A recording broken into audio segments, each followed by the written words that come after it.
નક્કી કરી લીધા હતા. એટલે કોણ જીતશે કે કોણ હારશે કરતા આખી ચૂંટણીમાં આપણે બધાએ પણ એવું જ પૂછ્યું છે કે 400 પાર થશે 400 પાર થશે, પરંતુ એક પ્રશ્ન ઉમેરી દો, કોણ જાજુ દોડ્યું છે? દોડ્યું કોણ જાજુ છે, એનડીએ કે ઇન્ડિયા? વિધિ બંને આ વખતે સૌથી વધારે દોડ્યા છે. અને આપ જો વડાપ્રધાનની આપ વાત કરો, આ તરફ આપ જુઓ કે નરેન્દ્ર મોદી સૌથી વધારે રેલી કરી, સભા કરી. એમની આપ જો એજની કમ્પેર કરો તો એજ કરતાં ગુજરાતની વાત કરવામાં આવે, મહારાષ્ટ્રની વાત કરવામાં આવે, હરિયાણાની વાત કરવામાં આવે, દેશનો એવો કોઈ ખૂણો બાકી નથી કે જે પીએમએ ના ખૂંદી વળ્યો હોય, કેમ કે એમને હેટ્રિક જોઈએ છે. બીજી તરફ આપ જુઓ કે કમાન ક્યાંક ને ક્યાંક પ્રિયંકા ગાંધીએ સંભાળી હતી. અલગ અલગ ગુજરાતની વાત કરીએ કે અલગ અલગ પ્રદેશોની વાત કરીએ, પ્રિયંકા ગાંધી ક્યાંક ને ક્યાંક લોકોને કન્વિન્સ કરી રહ્યા હતા કે તમને જે બતાવવામાં આવી રહ્યું છે ભાજપ દ્વારા એ થઈ નથી રહ્યું. જો અમે આવીશું તો અમે આટલા મુદ્દા પર કામ કરીશું. તો મેનિફેસ્ટો વર્સિસ જે સંકલ્પ પત્ર છે એની પણ લડાઈ હતી. અને ખુલીને આ વખતે આપ જુઓ કે ભાજપ દ્વારા તો ખુલીને પ્રહાર કરવામાં આવતા જ હોય છે, પરંતુ પ્રિયંકા ગાંધીએ પણ આ વખતે તમામ મુદ્દાઓ પર વડાપ્રધાનને ઘેર્યા હતા. એટલે કે કાંટે કી ટક્કર તો બની હતી, પણ છેલ્લે ક્યાંક ને ક્યાંક જે પારી છે, એક્ઝિટ પોલમાં આપણને વધારે ક્લિયર થશે, પરંતુ જેટલું રિપોર્ટિંગ કરીએ છીએ એ પ્રમાણે લાગી રહ્યું છે કે બીજેપીની સીટોમાં 303 હતી, ત્યાં વધારો થાય એવી પૂરી શક્યતા મને લાગી રહી છે. ઓકે નરેન્દ્રસિંહ, આપનું આકલન શું છે? કોણ વધારે દોડ્યું, કોણ વધુ લોકો સુધી પહોંચવામાં સફળ રહ્યું? કારણ કે આમ જો આપણે ઇન્ડિયાનું જોઈએ તો બધા જ અલગ અલગ જે આગેવાનો છે તેઓ એક મંચ પર તેઓનું આવવું જ ઇટસેલ્ફ એક મોટી વાત હતી. એ પછી અલગ અલગ ક્ષેત્રે અલગ અલગ જગ્યાઓ પર ગઠબંધન થવા અને એ અનુસાર સીટ શેરિંગ થવું. તમને શું લાગે છે કોનું પરફોર્મન્સ ઓવરઓલ સૌથી વધારે દેખાવ? વિધિ, આમ જોવા જઈએ તો જે રીતે કિંજલે વાત કરી કે વડાપ્રધાન નરેન્દ્ર મોદીએ ચારે દિશામાં રેલીઓ કરી, સભાઓ કરી, પરંતુ કોણ દોડ્યું તેના કરતાં કોણ લોકોના માનસ સુધી પહોંચ્યું, લોકો મતદારો સુધીના મન સુધી પહોંચ્યું તે જોવું મહત્વનું રહેશે. આમ તો ઇન્ડિયા ગઠબંધનના નેતા હોય કે એનડીએના નેતા હોય, તમામ લોકોએ મહેનત કરી, પરંતુ વડાપ્રધાન નરેન્દ્ર મોદીએ ફિલ્ડમાં પણ એટલું જ તેમણે દોડ્યા. અને બીજી તરફ જોવા જઈએ તો મીડિયામાં પણ એટલું જ તેમણે એક માહોલ બનાવ્યો, મીડિયામાં ઇન્ટરવ્યૂ દ્વારા પણ એક માહોલ બનાવ્યો. એટલે કે વડાપ્રધાનની તુલનામાં કદાચ કોઈ ન આવી શકે લોકોના મન સુધી, માનસ સુધી પહોંચવામાં.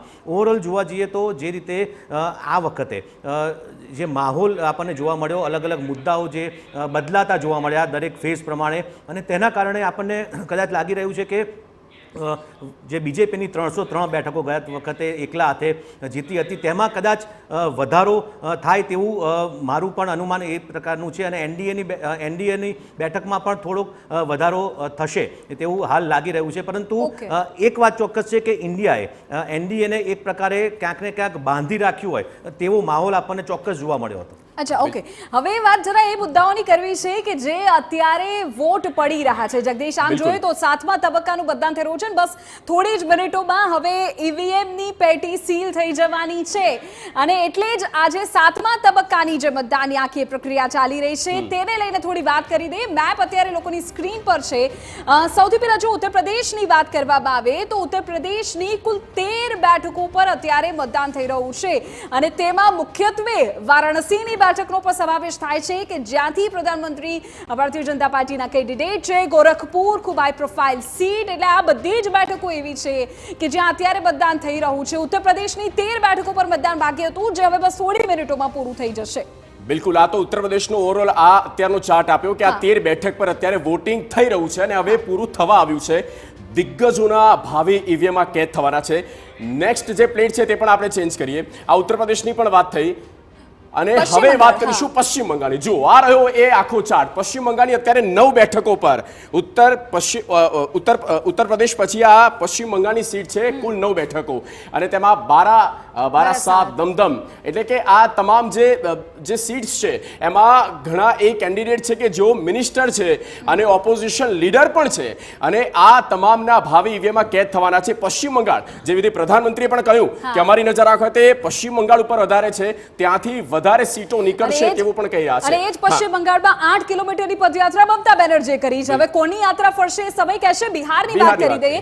બિહારની 8 સીટ્સ પર અત્યારે મતદાનની પ્રક્રિયા ચાલી રહી છે. તમે જુઓ જુઓ બિહારની પણ જે બેઠકો બાકી હતી તેમાં નાલંદા લઈ લો, આરા લઈ લો, બક્સર લઈ લો, આ તમામ ખૂબ મહત્વપૂર્ણ બેઠકો છે કે જ્યાં અત્યારે મત પડી રહ્યા છે. બસ થોડી જ મિનિટોમાં મતપેટીઓ બંધ થઈ જવાની છે અને એ પછી એક્ઝિટ પોલ સામે આવશે. બિહાર પણ ખૂબ મહત્વપૂર્ણ રાજ્ય. જ્યારે તમે હિન્દી આઉટલાઇનની વાત કરતા હોય ત્યારે યુપી અને બિહાર ખૂબ મહત્વપૂર્ણ સ્ટેટ્સ બની જાય છે. ત્યારે બિહારની પણ અત્યારે 8 બેઠકો ભાજપ તો એ જ તૈયારીમાં છે વિધિ કે આ હિન્દી હાર્ટલેન્ડમાંથી ક્લીન સ્વીપ થાય. અને આ ચલો પંજાબની પણ વાત કરીએ. 13 બેઠકો પંજાબની ઓવરઓલ અને 13 બેઠકો પર જો કે ગઈ વખતે સારું પ્રદર્શન બીજેપીમાં થયું નહોતું, અકાલી દળ હતો, પણ હવે છૂટી ગયા છે. અને આ 13 બેઠક પર આ તમામ સીટ આપણે એના નામ આપી રહ્યા છે. આ પંજાબનો નકશો, આ વખતે પંજાબમાં કોણ આવશે તે મહત્વપૂર્ણ છે. આમ આદમી પાર્ટી એકલા હાથે લડી રહી છે, ત્યાં અલાયન્સ નથી, ત્યાં ઇન્ડિયા ગઠબંધન નથી. હવે જોવાનું એ છે કે પંજાબ સ્ટેટમાં આ 13 બેઠકો પર કોને કેટલી સીટ્સ મળે છે. ઓકે, મલ્લિકાર્જુન ખડગે શું કહી રહ્યા છે એ આ તમામની વચ્ચે સાંભળી લઈએ. ખૂબ મહત્વપૂર્ણ તેઓની પ્રતિક્રિયા અત્યારે સામે આવી રહી છે. सीधा हमारे को कहा है, को जो इंफॉर्मेशन दिया है, ये इंफॉर्मेशन पहुंचाया है, उस आधार पर ये हमने आज आप लोगों को बता रहे हैं. सरकारी सर्वे तो होते हैं क्योंकि उनके पास बहुत से आंकड़े बनाने का, बिगाड़ने का ये पहले से भी है. और उनके चंद जो मीडिया के दोस्त हैं उसको हाई फाई करके वो भी लोग बताते हैं. इसीलिए हम आपको सत्य बताना, रियलिटी बताना, जनता का क्या मन है, जनता जो कहती है वो हम आपके सामने रख रहे हैं. और पूरे ऑल पार्टीज का एक दूसरा भी एक इंस्ट्रक्शन है कि हर कैडर को इसके बारे में बताना. सिर्फ इसके लिए नहीं, जो पहले मैंने कहा इलेक्शन में किस ढंग से आखिरी तक बैठना, सी फॉर्म लेना और दूसरे जो फॉर्मेलिटीज है वो कंप्लीट होने तक कोई काउंटिंग हॉल से बाहर नहीं निकलना चाहिए टिल ही गेट्स सर्टिफिकेट. ये हमारे जो भी इंस्ट्रक्शंस थे हमने दिए हैं और सभी लोग एक मत से इसको स्वीकार किए हैं. इसलिए मैं आपका धन्यवाद करता हूं क्योंकि हमने इतनी कोशिश इकट्ठा होके हमने की है और ये इकट्ठा होने के वजह से आज ये फिगर आपके सामने हम रख रहे हैं. और दूसरा इलेक्शन कमीशन के पास भी हम जाएंगे, हम बताएंगे क्योंकि पहले बैलेट पेपर चंद जगह बाद में गिनते थे, उसमें भी गड़बड़ी हो सकती थी और दूसरे चीजों में भी गड़बड़ी हो सकती थी. इसीलिए हम इलेक्शन कमीशन के पास जाके हमारे गठबंधन के लीडर उनको जो कुछ भी हमारे शिकायतें हैं उनके सामने रखेंगे और उनको करेक्शन करके, जो मॉडिफिकेशन करके जो ऑर्डर निकालना है और हर डिस्ट्रिक्ट मजिस्ट्रेट को भेजना है या रिटर्निंग ऑफिसर को वो भेजे, जल्द से जल्द ये काम करें. कल हमने समय मांगा है और टुमारो, कल बोले तो टुमारो तो समय मांगा है. इसीलिए वो समय आते ही हम सब लोग मिलके उनसे ये प्रार्थना करेंगे कि भाई जो जो चीजें हमने अपने मेमोरेंडम में बताए हैं उसका रेटिफाई करो. यही चीज आज अब तक हमारा हुआ. मैं सबको धन्यवाद देता हूं जो हमारे गठबंधन के नेता लोग हैं, सभी लोग अटेंड हो गए और खासकर सीनियर लीडर्स यहाँ जो है बालू साहब भी है, केजरीवाल जी है, हमारी कल्पना जी. તો મલ્લિકાર્જુન ખડગે અને તેમની આ પત્રકાર પરિષદ. અને પહેલા આપણે આ 7th ફેઝની વાત કરીએ, પણ તે પહેલા એક ટેક લઈ લઈએ આપણા જે મહાનુભાવ જોડાયેલા છે. મલ્લિકાર્જુન ખડગે કહ્યું કે 295 સીટ આવશે, અમારું નહીં પણ આ તો જનતાનું આંકલન છે. પહેલા કહે છે 300 આવશે, પછી કહે છે 295 આવશે. એમના કેટલાક નેતાઓ એવું કહે છે કે 315 અમે જઈ રહ્યા છીએ, 320 ઉપર જઈ રહ્યા છે. અલગ અલગ નેતા અલગ અલગ પોતપોતાનું પરસેપ્શન, એમનો એક આંકડો ધારણા તેઓ કહી રહ્યા છે. પણ મલ્લિકાર્જુન ખડગે હવે એવું પણ કીધું કે ભાઈ અમે હવે ભાગ લઈશું. બહુ હાસ્યાસ્પદ લાગી રહ્યું છે.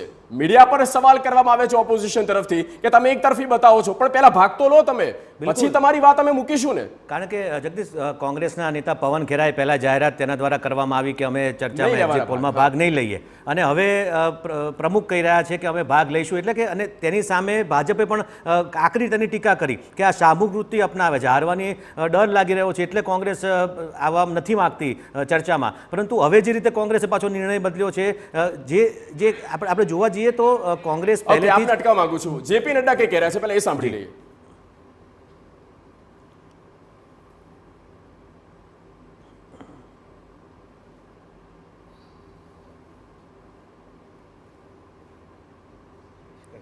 धन्यवाद देता हूं।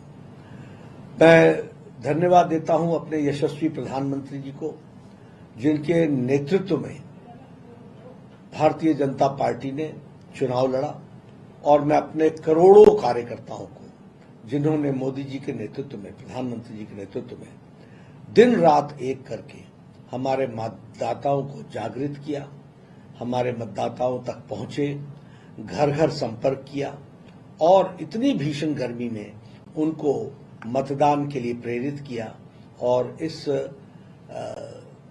उत्सव को मनाने में उनका जो सकल योगदान रहा और जो सकल भागीदारी रही, उसके लिए मैं करोड़ों कार्यकर्ताओं को बहुत बहुत साधुवाद भी देता हूं, धन्यवाद भी देता हूं, जो पिछले 4 महीने से अथक प्रयास कर रहे थे, और आज वो घड़ी आई है जब वो सारा पूरा हुआ है।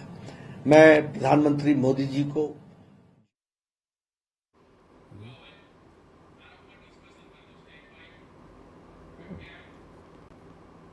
જેપી નડ્ડા હતા ને તેઓ આભાર કહી રહ્યા છે. આમ તો હાશકારો હવે અનુભવાયો હશે, કારણ કે આટલો મોટો દેશ અને આટલી જનસંખ્યા, બધાનું વોટિંગ થવું, એટલે પહેલાં તો એ તમામને આપણે અહીંયાથી પણ આભાર વ્યક્ત કરીએ છીએ જે લોકો આખી પ્રક્રિયામાં જોડાયેલા હતા, એ શિક્ષકો હોય કે પછી ચૂંટણીના અધિકારીઓ હોય. ખૂબ જ સારી કામગીરી ઓવરઓલ રહી છે. હા નરેન્દ્રસિંહ, આપની પહેલાં એ વાત પૂરી કરી લો. એટલે હાસ્યાસ્પદ આ પ્રકારના નિર્ણયો, આ પ્રકારના સ્ટેટમેન્ટ, કોંગ્રેસને કદાચ એવું લાગ્યું હશે જે રીતે પહેલા ના પાડવામાં આવી કે અમે ચર્ચામાં ભાગ નહીં લઈએ, કોંગ્રેસને એક્ઝિટ પોલ જે છે ને, પોલ એક થાંભલો લાગ્યો, એના જોડે અથડાવાનો કદાચ ભય લાગ્યો હશે થાંભલા સાથે, એટલે ના પાડી. પરંતુ જે રીતે અત્યારે આપણે જોવા જઈએ તો દિલ્હીમાં તો અત્યારે જે ઇન્ડિયા ગઠબંધનના નેતાઓ એક પછી એક અત્યારે દિલ્હીમાં આવવા લાગ્યા છે. એમને એક આશા જાગી છે કે કદાચ અમારી સરકાર બને. તો બીજી તરફ જે એનડીએ છે તે પણ એટલું આશ્વસ્ત છે કે અમારી સરકાર બનશે. એટલે કે હવે જે માહોલ, હવેનો જે માહોલ છે ને, તેના કારણે જ કદાચ ભલે કોંગ્રેસે ના પાડ્યો, હવે આવવા માટે તૈયાર છે. ખેર, સારું છે, દેર આય દુરસ્ત આય. પરંતુ જે મહત્વની વાત છે કે એક્ઝિટ પોલમાં આખરે શું આવશે, જે આપણે જે TV9નો જે આ સર્વે આપણે બતાવવાના છે, એક્ઝિટ પોલ જે આવવાનો છે, 1 કરોડ લોકોનો જે તેમાં મત લેવામાં આવ્યો છે. એટલે આટલો મોટો સર્વે, એટલે કે જે સર્વેની જે સાઇઝ છે તેના આધારે તેની સચોટતા પણ લોકોને ખ્યાલ આવશે, તેની પણ આપણે રાહ જોઈએ. પરંતુ જે રીતે આ વખતની લોકસભા ચૂંટણીમાં જે અલગ અલગ ફેઝમાં અલગ અલગ મુદ્દાઓ બદલાયા ને, અને તે જ કદાચ તેના કારણે જે સર્વે કરવામાં આવ્યો છે, જે સર્વે કરનાર એજન્સીઓ છે, તેને પણ આ વખતે કદાચ ભારે મહેનત કરવી પડી હશે તેવું મને લાગે છે. બિલકુલ બિલકુલ મહેનત તો કરવી જ પડી હશે, કારણ કે 1 કરોડ લોકોનો સર્વે જ્યારે આપણે કર્યો છે, એ આંકડો ફ્લેશ કરીશું, દિલ થામ કે બેઠીએ, એ આંકડો આવશે. અને આ ભારત દેશ આવનારા 5 વર્ષ માટે કોણ સત્તામાં આવશે, કોણ રાજ કરશે. હા, એક બાબત એ પણ છે કે જો એનડીએને કે બીજેપીને થોડી ઘણી સીટો ઓછી થઈ તો એક અનુમાન એવું પણ છે, એક્સપર્ટ એવા પણ છે જેઓ એવું પણ કહી રહ્યા છે કે શું ફરી ત્રીજી વખત પ્રધાનમંત્રી બનશે ખરી નરેન્દ્ર મોદી? આ પણ એક મોટો સવાલ છે. જોકે જનતા જનાર્દન, જનતાના આશીર્વાદ કોને મળે છે જોવાનું છે. પણ કિંજલ, આપણે એ બાબતે ચર્ચા કરી રહ્યા હતા. ગ્રાઉન્ડ રિપોર્ટિંગ તમે જબરજસ્ત કર્યું છે. સૌથી પહેલા મધ્યપ્રદેશ, રાજસ્થાન, તમામ જગ્યા પર આપણે ઓવરઓલ બધી રીતે રિપોર્ટરે ઘણી મહેનત કરી છે. એ આંકડો જે તમે કહ્યું કે ફાઇનલી એવું લાગી તો રહ્યું છે, પત્રકાર તરીકે આપણે એ જોઈ રહ્યા છીએ કે ના, આ વખતે લાગે છે કે ત્રીજી વખત સત્તામાં બીજેપી પ્લસ એનડીએ આવશે. પણ એવું આપને ક્યાં લાગ્યું કે જ્યારે એ સમય પર સંસદમાં પ્રધાનમંત્રીએ કીધું કે અબકી બાર 400 કે પાર, પણ જેમ જેમ સમય ગયો, એક કોન્ફિડન્સ એમનો હતો, પણ જેમ જેમ સમય ગયો એમ લાગ્યું કે ઇન્ડિયા ગઠબંધન વધારે એક્ટિવ થયું. એટલીસ્ટ તેઓ એવું તો કહી રહ્યા છે કે અમારી સરકાર બનશે, પહેલા એવું નહોતા કહેતા. દેખો જગદીશ, 2 વાત આની અંદર છે. એક તો જે રીતે વડાપ્રધાને એવું કહી દીધું ને કે અબકી બાર 400 પાર, એટલે બીજેપીએ માની જ લીધું કે 400 પાર થઈ જ જવાનું છે. બીજેપીમાં જીતનું મુખ્ય કારણ છે ને એ કાર્યકર્તા છે. એમની જે આખી કેડર બેઝ, આખી કાર્યકર્તાઓની આખી ફોજ છે, એ જે આપણે પેજ પ્રમુખ કહીએ, પેજ સમિતિ કહીએ, અને આપ જુઓ કે જગદીશ, એ જ કારણ હતું કે પહેલાં અને બીજા બંને ફેઝની અંદર જેવું વોટિંગ ઓછું થયું કે તરત જ બીજેપીની જે રાષ્ટ્રીય નેતૃત્વના જે નેતાઓ હતા તેમણે બોલવાનું ચાલુ કર્યું, વાત કરવાની ચાલુ કરી, કાર્યકર્તાઓ સાથે મુલાકાત ચાલુ કરી. જ્યારે ગુજરાતમાં પણ વડાપ્રધાન આવ્યા હતા, તે કમલમ પહોંચ્યા હતા, મળ્યા હતા, 6 જેટલી સભાઓ કરી. એટલે ક્યાંક ને ક્યાંક એક વખતે જે 400 પારની જાહેરાત કરી, ત્યારબાદ જે ઇલેક્શન હતું એની જે તારીખો આવી અને એમાં જે ગેપ પડ્યો, તો એ જે કાર્યકર્તાઓનો ટેમ્પો હતો એ આખો ડાઉન થઈ ગયો. પ્લસ આટલી ગરમી હતી, તો એક જે ડીએક્ટિવનેસ છે એ ક્યારે પણ જગદીશ ભાજપના કાર્યકર્તામાં ચૂંટણી સમય જોવા નથી મળી, પરંતુ આ વખતે જે સમય ગયો તેની અંદર જોવા મળી. અને એ જ કારણ હતું કે પછી ત્રીજા ફેઝથી વડાપ્રધાનની વાત કરવામાં આવે કે પછી અમિત શાહની વાત કરવામાં આવે કે પછી જેપી નડ્ડાની વાત કરવામાં આવે, જેટલા કેન્દ્રીય નેતાઓ છે કે જેમને એવું પણ કહી શકાય કે જે માસ લીડર છે, તેમને ફરીથી જમીન પર ઉતારવામાં આવ્યા. કોંગ્રેસના રાજમાં કોંગ્રેસે શું કર્યું હતું એ યાદ કરાવવામાં આવ્યું. આમ આદમી પાર્ટી ક્યાં શું કરી રહી છે, અરવિંદ કેજરીવાલે શું કર્યું છે, એટલે કે મુદ્દાઓ યાદ કરાવવામાં આવ્યા. કેમ કે જગદીશ, લોકોમાં ટેમ્પો નતો દેખાતો. ભલે સભાઓની અંદર ભીડ કોંગ્રેસમાં બી એટલી દેખાતી હશે. તમે સભાની વાત કરી છે કિંજલ, એટલે બહુ ઇન્ટરેસ્ટિંગ થઈ જાય છે સમજવું કે સભાઓ આખરે કોની કેટલી થઈ. આપણે ભીડની તો ચોક્કસપણે વાત કરતા હોય છે, પરંતુ સભામાં આવેલી ભીડ અને મતપેટીમાં પડતા મત, એની વચ્ચેનું અંતર તો 4 જૂન કહેશે.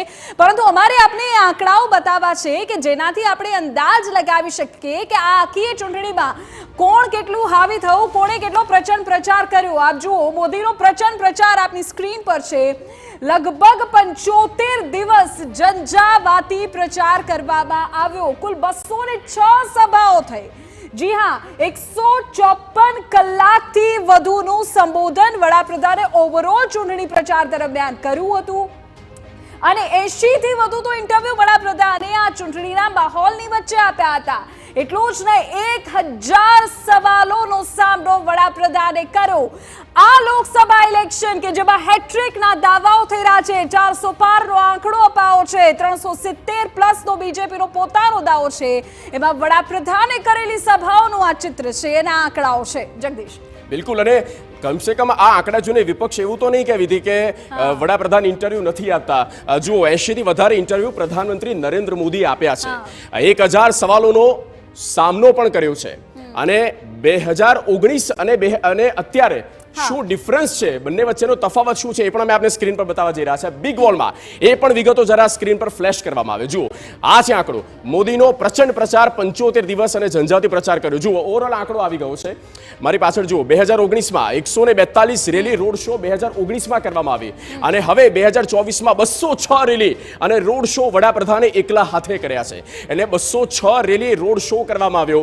અને તેમની ઉંમર જુઓ, જે કિંજલે પણ કહ્યું કે આ ઉંમરમાં આ ટેમ્પો રાખવો, આ કોન્ફિડન્સ અને તમામ એ સવાલોનો જવાબ પણ આપવો. એક બહુ જ ઇન્ટરેસ્ટિંગ બાબત એ છે કે 50 જેટલી જે રેલી કે રોડ શો આપણે કહીએ તો એ વધારે થયો છે. હવે એટલી બેઠકો વધે છે કે કેમ, એ ચોક્કસપણે અત્યારે જે આંકડાઓ છે તેની ઉપર જોવાનું રહેશે. તો 2019 અને 2024 આંકડા વડાપ્રધાન મોદીના અમે આપને બતાવ્યા. હવે આપ જુઓ, 4 રાજ્યોમાં મોદીનો મહાપ્રચાર. પહેલા જો ઉત્તર પ્રદેશ અને બિહારની વાત કરી દઈએ, જે મુખ્ય સ્ટેટ્સ છે, બિહારમાં લગભગ 20 જેટલી રેલી અને રોડ શો કર્યા છે. મહારાષ્ટ્રમાં 19 વખત રેલી અને રોડ શો થકી પ્રજાની વચ્ચે ગયા છે વડાપ્રધાન. પશ્ચિમ બંગાળ કે જ્યાં પૂરેપૂરું ફોકસ છે આ વખતે, રેલી અને રોડ શોની સંખ્યા 18 ને પાર થાય છે. અને ઉત્તર પ્રદેશમાં કુલ 31 રેલી અને રોડ શો વડાપ્રધાને આ ઇલેક્શનના માહોલમાં જગદીશ કર્યો છે. બિલકુલ. તો હવે બીજા નેતા, એમની પણ જરા વાત કરી લઈએ. તો બીજા કોણ નેતા છે? જુઓ, 2024માં રેલીનો રેકોર્ડ તોડ્યો અમિત શાહ, ગૃહપ્રધાન, 188 ઓવરઓલ રેલી. યોગી આદિત્યનાથ, 150 થી વધુ સભા યોગી આદિત્યનાથે કર્યું છે. ફાયર બ્રાન્ડ નેતા છે. જેપી નડ્ડા અધ્યક્ષ તરીકે સ્વાભાવિક જવાબદારી તેમની વધે. 87 રોડ શો અને સભા. રાજનાથસિંહ તેમણે એકલા હાથે ગજવી છે.